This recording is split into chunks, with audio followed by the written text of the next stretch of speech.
I'm the Markman, and everybody knows that this year we are celebrating the 85th year of the Batman. So I'm going to unbox all my figures concerning the Dark Knight. So are you ready? Then welcome to the Markverse.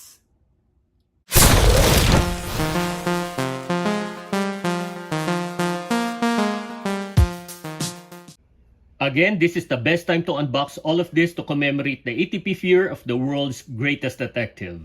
I have the 7 sealed figures. First, based on his very first appearance. Then Thomas Wayne from Earth 2. We have Owlman. Then Kingdom Come Batman. Then from the Hush storyline. Then we have Batman from Nightfall. And the Justice Society of America Batman from the Plastic Man Build-A-Figure wave. So let's start. It's only right if the first figure to showcase is the very first Batman. This is based on his very first appearance in Detective Comics number 27, published in 1939. That's why we are celebrating Batman's 85th year this year. Actually, this is based on the pages and not on the cover. Because on the cover, he has blue gloves, but on the pages, he's wearing pink. This is also like what happened last year to Superman with those blue boots that were on the pages, but on the cover, he's wearing red ones. Actually, both of them also have platinum versions based on the cover. He has 2 pairs of extra hands and a blue wrench. Aside from this being well painted, having the right shades and perfect choice of body size, its cape is wired. This looks amazing, and this is my first wired DC Multiverse figure. However, the ears of his cowl are longer than the comics.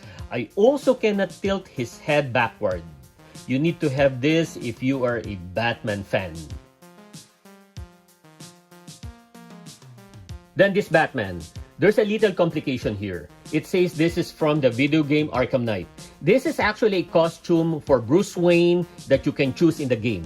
However, it is based on the costume of Thomas Wayne of Earth 2 from the comics. You see, when Bruce Wayne of Earth 2 died, who was still Batman then, his father Thomas took over the mantle.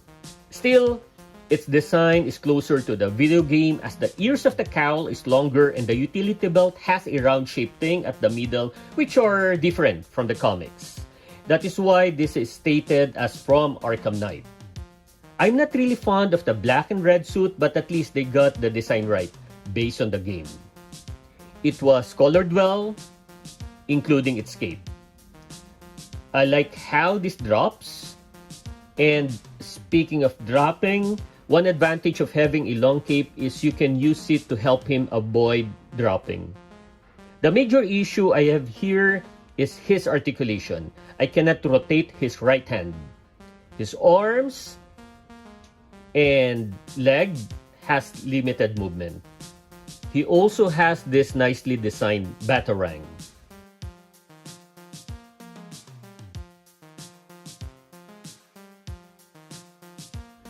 Next is Owlman from the story arc Forever Evil. He is from Earth 3 and the evil version of Batman. But this is not Bruce, but rather his older brother, Thomas Wayne Jr. Ever since I wanted his figure because I like his character and his team, the Crime Syndicate. I wish McFarlane will again create figures of the team which will be available here in the Philippines because the set with the star of BAF was not a regular offering here. This is his second figure and at least now was a regular offer. I like the first figure better because that is how I imagine Owlman, but to be fair, this is a good figure as well. It's because of the stance and the correct details of his design based on the comics, except for his symbol. He also has better articulation than the other figures. And his cape is a little thinner than the others, which for me is better, especially in balancing his figure for it to be able to stand. I'm glad I had this now cause this is one of my must-have.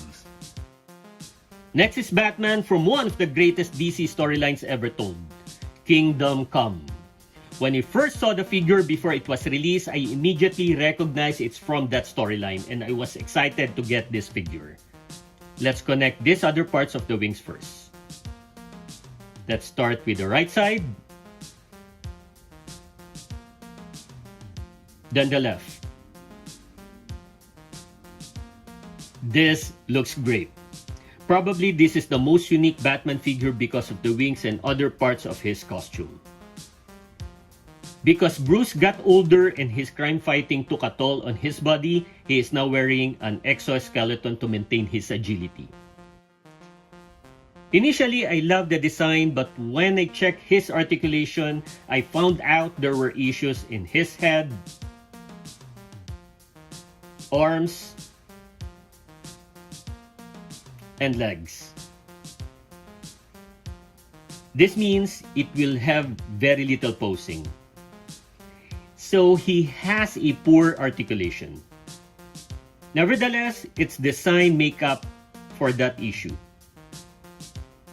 The details of his batsuit save this figure. Then the black and gray version of Batman Hush. There is the blue and gray version of McFarlane, which is the color of the batsuit in the Hush storyline, but I was not able to get that figure. I only got this, but still, I like how McFarlane created this one. When I was still a small kid, I always imagined Batman wearing blue costumes. But when I was growing up, I will always think of him wearing black or gray.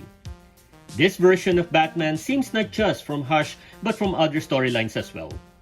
This is actually one of my finest Batman figures. It's on the top with my Bruce Wayne Arkham game figures. All three of them.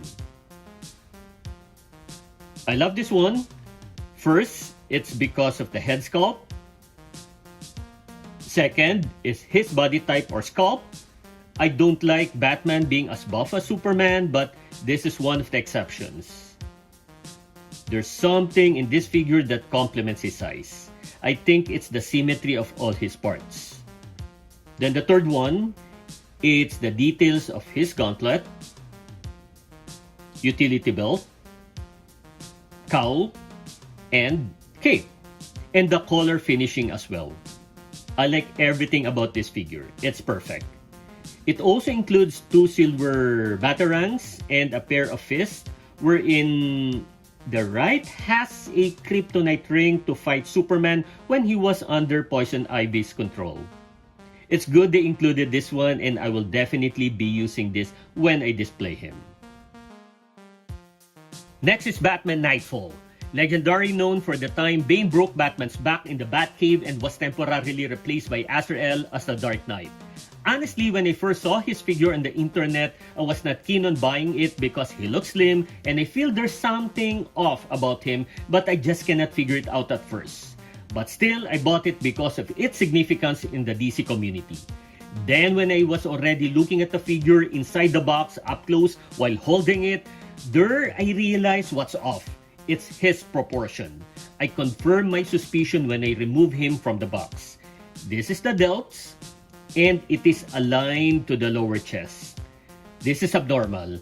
And look at the length of the arms. It's too long. If he tries to open his hands, he could almost touch his knees even without bending.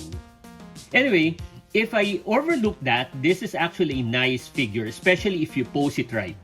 Though the color of the gray is lighter than in the comics, this is better than the 2 other Nightfall.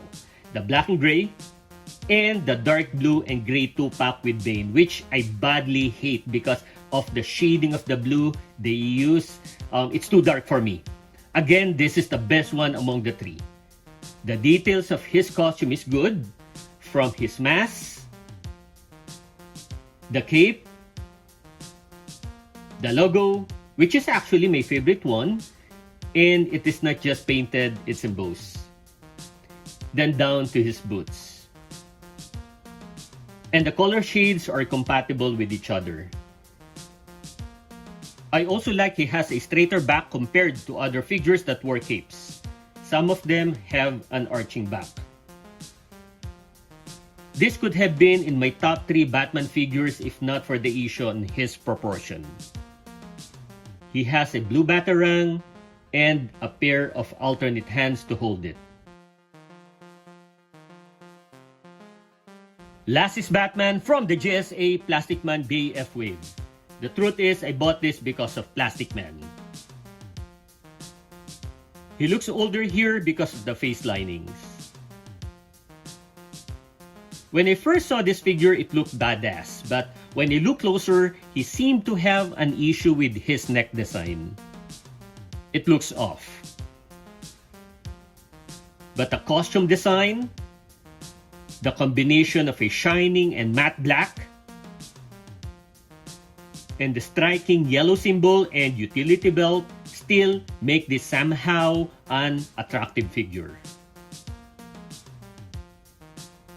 I also like the neutral drop of the cape. His articulation is also the same as the others, except he cannot do an ab crunch. He also has a nice looking grappling gun.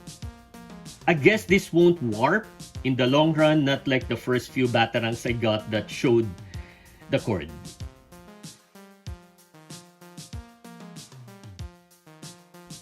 Again, let's showcase my newly unboxed Batman figures from left to right.